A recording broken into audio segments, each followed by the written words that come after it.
My first question is about Richard Lugar. You worked Mm-hmm. with him for a Mm-hmm. long time in Mm-hmm. the U.S. Senate. Was it at all a difficult decision for you to now campaign on behalf of Richard Murdoch? Oh no, I respect the verdict of the Republican primary. I think it's important, just as when I won the nomination for the party, I expect people rallied around behind me. I think it's normal to support the nominee of the party unless there's some unusual case that would be overriding. You've long been regarded as a person who is able to work with both sides of the Mm-hmm. aisle. And I know Mr. Murdoch has been quoted as saying his idea of bipartisanship is to get people to agree with him. What's your response to that kind of a statement? Well, I think that Mr. Murdoch was very excited about his victory, and we know that the grassroots Tea Partiers were part of the base that helped him win the nomination. But since then, he has certainly tempered those remarks, and rather significantly, he knows that we all have to work together. He knows that we're facing this fiscal cliff, but he also has a point in that we cannot betray our principles. I mean, you can compromise with people on certain aspects, but to just say, okay, for the sake of achieving a result, I'm betraying my principles. You campaign and promise the people certain things. And so it's a fine line, I'll admit, but people elect you because you promise them you'll do certain things. And one of the things that Mr. Murdoch promised is that he helped clean up this debt and deficit which has mortgaged our children's futures. Now, on the other hand, Joe Donnelly is often described as a moderate. He shares many of the views with the Republican Party, gun control, abortion, immigration, some national defense issues. What's the important distinction between these two candidates as you see it? Well, I think one of the important distinctions is that Mr. Donnelly basically supported every one of President Obama's initiatives, or the Obamacare or the stimulus, which was going to take unemployment below 6%, Dodd-Frank, no institution will ever again be too big to fail. And he'll vote for Harry Reid. Harry Reid is absolutely the worst majority leader. It's not an accident that this Congress is the least productive since 1947. For 2 years, Mr. Donnelly and the Democrats had a majority in the House and Senate and rammed through legislation after legislation. He was part of that.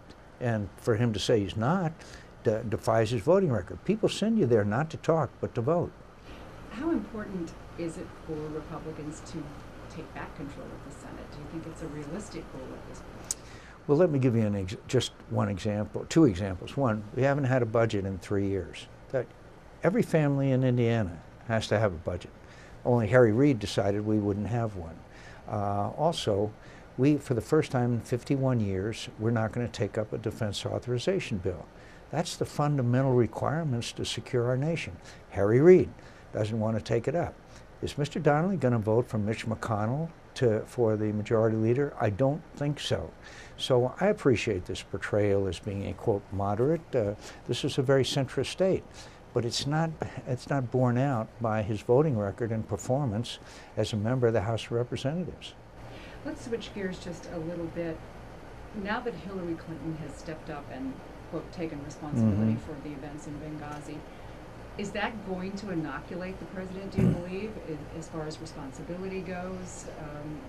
How do you think this plays out? It can't inoculate the president because the president's responsibilities is the security of our citizens, and there was 2 major attacks, one in April, one in June, that were made on our embassy and reported to the National Security Council, including the president, I hope.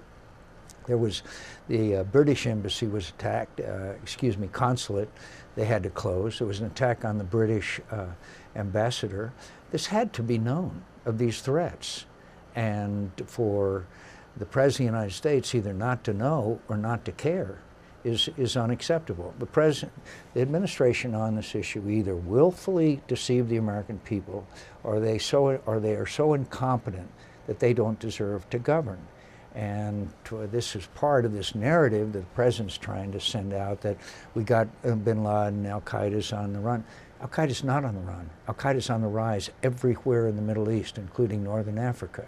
Yes, we got bin Laden, but overall, and whether you look at Iraq or Afghanistan, our tensions with Iran, now 30,000 people massacred in Syria, this president's national security policy has been an abject failure. You debated the president 4 years ago in a town hall type of format, as is going to happen tonight.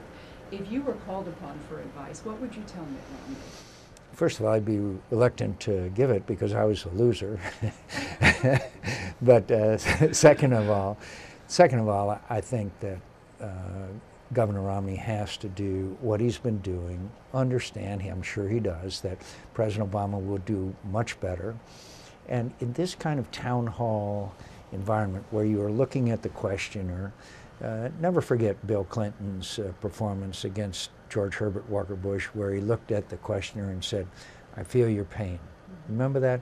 That was a seminal moment.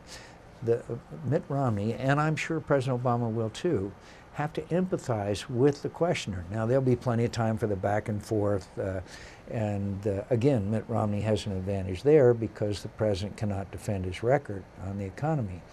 But Americans judge people not so much on the specifics, but on how they act and react, particularly in a town hall type environment. What do you think is the most important issue in this case? I think it's jobs and the economy, obviously, I think are very clearly the most important issues. This president said that he would cut the deficit in half in his first 4 years. When they passed the stimulus, unemployment would be less than 6%.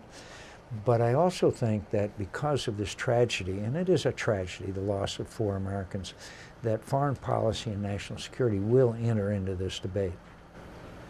How, as you look at the polls, how much weight do you give these, the current polls? I know back in April you can't really look at those things, but 3 weeks out, how do you think the Republicans are set?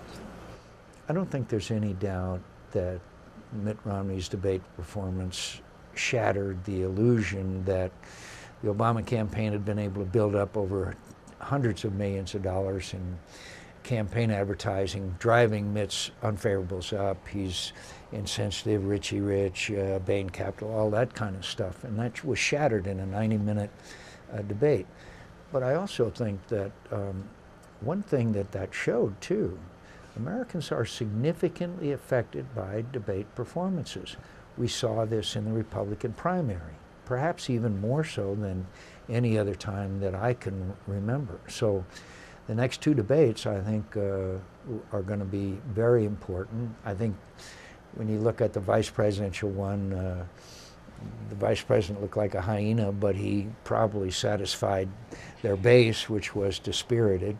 But so next 2 debates, I think, will be very important. But finally, could I say, it looked to me in my involvement with Governor Romney, he's kind of hit his stride now. I think somebody told him, Mitt, just be yourself, a businessman. And that's kind of what he presented himself as in that debate. He can solve our economic problems. I heard after the first debate someone describe the president as being off his game. And I believe it was Charles Krauthammer who said that is his game. Would you agree with that statement? I would, but I think that the president's eminently capable of a better performance, I think, than that. But I think what Charles Krauthammer and others were saying is that he can't defend his record, and that's going to present him with difficulties in future debates tonight as well as others. But don't underestimate this president. He's very smart. Americans like him. He has a fine family. So the president has a lot going for him. My prediction, which is usually wrong, is that we're going to be up late on the night of November 6th. And I think that states like Indiana, Ohio, New Hampshire, Florida, Virginia, those states will be coming in late, both in the presidential races, but also in the Senate races. We have now 6 or 7 Senate races that are basically tied. It's going to be a long night, and Yeah, but exciting. Yeah. You know, Important this night for the country. this is exciting. It keeps political pundits like yourself very busy, so that's good. Earning your salary for a change, and so I think it's Don't say that too loudly. I think I think it's fun. I think it's exciting. The only thing I don't like about it, seriously, is that the negative campaigning has now, because of the unleashing of all this money, the flood of money, the negative campaigning gives us all a bad name, gives us all a bad reputation with young people who are getting on with their own lives, and every time they turn on the television set, they see another attack ad. That is the unfortunate part of this whole Supreme Court decision that unleashed unlimited amounts of money. I still think it's the worst Supreme Court decision of the last 100 years. Do you see a way to walk that back, the involvement with the super PACs? No, because of Supreme Court, but we have a history in American politics of corruption reform. Remember the Jack Abramoff scandal and the bridge to nowhere. And before that, even going back to Teddy Roosevelt's time, where they had these bosses, that ran the politics of these states and these big cities. So it's always there, but there will be scandals. There's too much unaccounted for money washing around these campaigns, and then I think the American people will demand reform. My last question is, we all hear about the fiscal cliff and what's going to happen at the end of the year. What's your confidence level in terms of getting something worked out to deal with the debt during the lame duck session of Congress?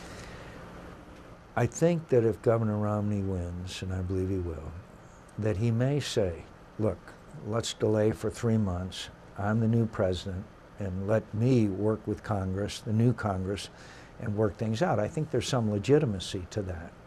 By the way, I have never seen lame duck sessions be anything but a disaster. Now, there may be an exception, but I've never seen anything that really worked.